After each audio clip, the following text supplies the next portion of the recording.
విశాఖలో రుషికొండ మహల్ లోగుట్టు బయటకు వచ్చింది. దాదాపు 2 ఏళ్ల పాటు గుట్టు చప్పుడుగా వైసీపీ ప్రభుత్వం సాగించిన నిర్మాణాలను టీడీపీ ప్రభుత్వం బయటపెట్టింది. ఇప్పుడు ఆంధ్రప్రదేశ్ ప్రజలు రుషికొండ బిల్డింగ్స్ గురించి చర్చించుకుంటున్నారు. రుషికొండ ప్యాలెస్ అద్భుతం, ఇందులో ఉండే భాగ్యం ఎవరికి వస్తుందని చర్చించుకోవడం మొదలైంది.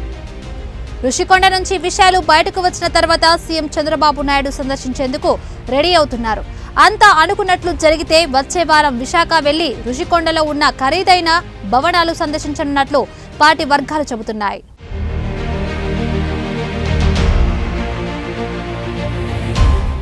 రుషికొండపై భవనాలకు 452 కోట్ల వ్యయంతో నిర్మించనున్నారు.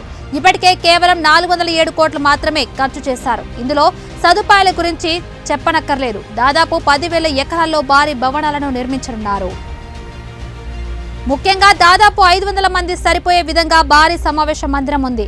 ముఖ్యమైన చీఫ్ గెస్ట్లతో మాట్లాడుకునేందుకు 200 మంది కూర్చునేందుకు వీలుగా హోమ్ థియేటర్ లేకపోలేదు. అంతర్గత అలంకరణ వస్తువులు, ఫర్నిచర్ కోసం 30 కోట్ల రూపాయలను పైగానే కేటాయించారు.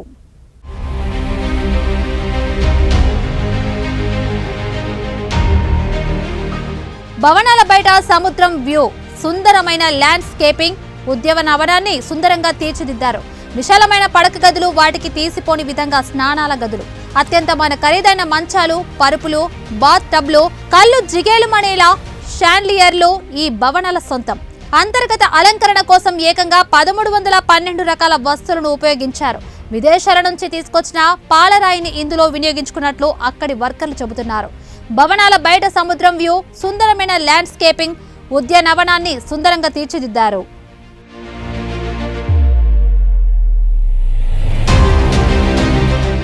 ఇక పడక గదిలో లేత రంగులతో మెరిసిపోయే అత్యంత విలాసవంతమైన మంచం, అందుకు తగినట్టుగా ఖరీదైన కుర్చీలు, టేబుల్, వర్కింగ్ టేబుల్ వంటివి ఏర్పాటు చేశారు. మొత్తం 12 గదుల్లో వేర్వేరు రకాల మంచాలు ఏర్పాటు చేశారు. ఈ గదులకు చుట్టూ ఆటోమేటిక్ అద్దాల తలుపులు, బయట నుంచి ఎండ లోపలికి రాకుండా ఆటోమేటిక్ కర్టెన్లు కొలువు తీరాయి. లోపల గురించి ఎంత చెప్పుకున్నా తక్కువే. వాటిని బ్రిటన్ రాణి నివాసంతో పోల్చుతున్నారు. ఇందుకోసం విదేశాల నుంచి ఇంటీరియర్ డిజైనర్ని రప్పించి డెకరేషన్ చేయించినట్టు వార్తలు లేకపోలేదు. 480 చదరపు అడుగుల విస్తీర్ణంలో స్నానాల గదిని నిర్మించారు. ఇక బాత్ టబ్ గురించి మాట్లాడాల్సిన పనే లేదు. దీనికోసం దాదాపు 20 లక్షలు ఖర్చు చేసినట్లు సమాచారం.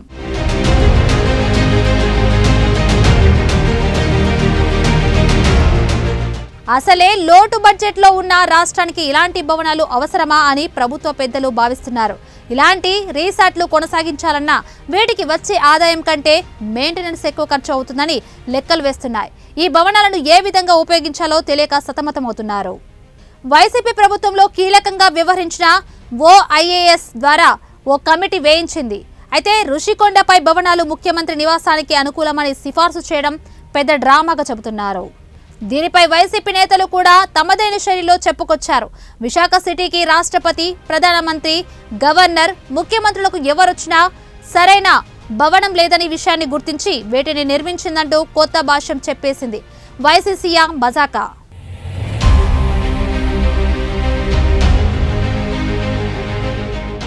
ఎవడైనా ఒప్పుకుంటాడంటే 500 కోట్ల రూపాయలు రుషికొండలో మీ తాత జాగీర్. అది నేను అడుగుతున్న స్ట్రైట్ క్వశ్చన్.